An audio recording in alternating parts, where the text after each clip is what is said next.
Ladies and gentlemen, in a very tight MVP race, Nikola Jokic wins his second back-to-back MVP award. And he was up against some tough candidates to win the MVP award, up against the likes of Joel Embiid, who was considerably the favorite to win the award, and Giannis Antetokounmpo, who was making a really great case for the MVP as well. Jokic really had an uphill battle, and he had to overcome a lot of adversity, not having his two co-stars to help him get his team to where they need to be. And even with all that adversity, he led his team in points, rebounds, assists, steals, and blocks. He was first in PER, a stat that he usually dominates.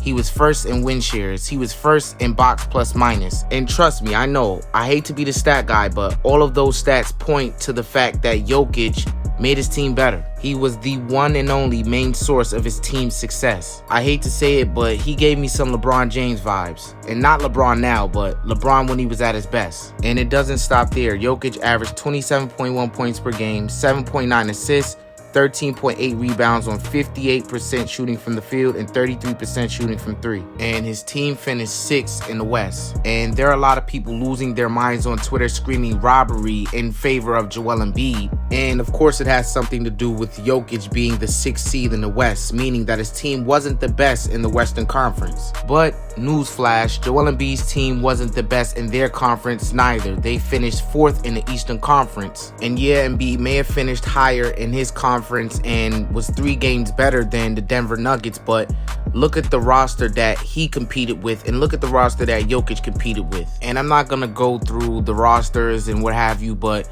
I'm just going to name a few. You got Tyrese Maxey, you have James Harden, you have Tobias Harris, you even had Seth Curry, Andre Drummond before the trade. Those are far better players than what Jokic is playing with. So please stop being immature and not putting things in context and not putting things into perspective. Jokic's second best player on the team was Aaron Gordon, who chipped in 15 points, but that still doesn't compare to the 2 17-point per game scores that the 76ers have, plus James Harden. I really don't want to sound like I'm discrediting Joel Embiid and all the body of work that he put in this season, playing the most games that he ever played in his entire career in one single season. He led the league in points and he was really productive. He was really good this season, and the unfortunate reality is this is kind of deja vu from last year because Joel Embiid had the award all but one last year, but injuries played a role in why he didn't get the award. And last year was kind of the same case. People were saying Jokic didn't deserve that MVP last year. He basically got it on the technicality. Because Joel Embiid was injured, he didn't get to play as much games as he would have needed to win the award. Jokic was there for his team more, so that's why he got the award. But that's not the case. It has something to do with it, but Jokic was really good last year as well too. And be honest with yourselves. Was Joel Embiid really better than Jokic this season? I mean, he did win the scoring title. That's nothing to scoff at, but was he really better than Jokic this season? He averaged more points than Jokic. He had a better 3-point percentage than Jokic. He averaged more blocks than Jokic, but Jokic kills him in almost every advanced stats, even defensively. Jokic tops him in rebounds, assists, field goal percentage, steals, defensive win shares, box plus minus, defensive box plus minus, PER, win shares. Jokic was better than Joel Embiid this season, ladies and gentlemen, and he deserved MVP.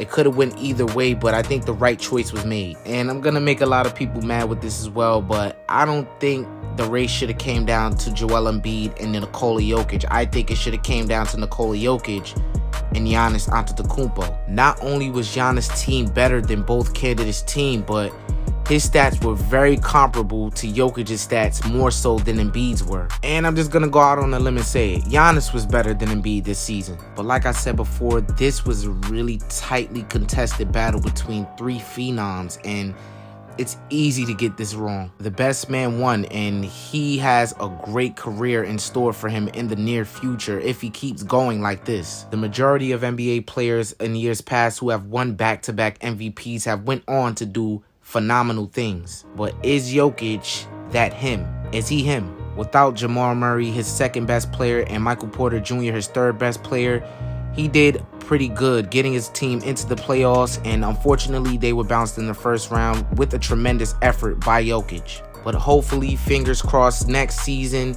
with that added help, his team could really be a threat in the Western Conference, because Lord knows the Western Conference is going to be a monster even more so than it is now, with lots of players who were injured this season coming back. But in the comment section below, you guys leave your thoughts. Do you think Jokic deserved MVP? Do you think Joel Embiid was robbed?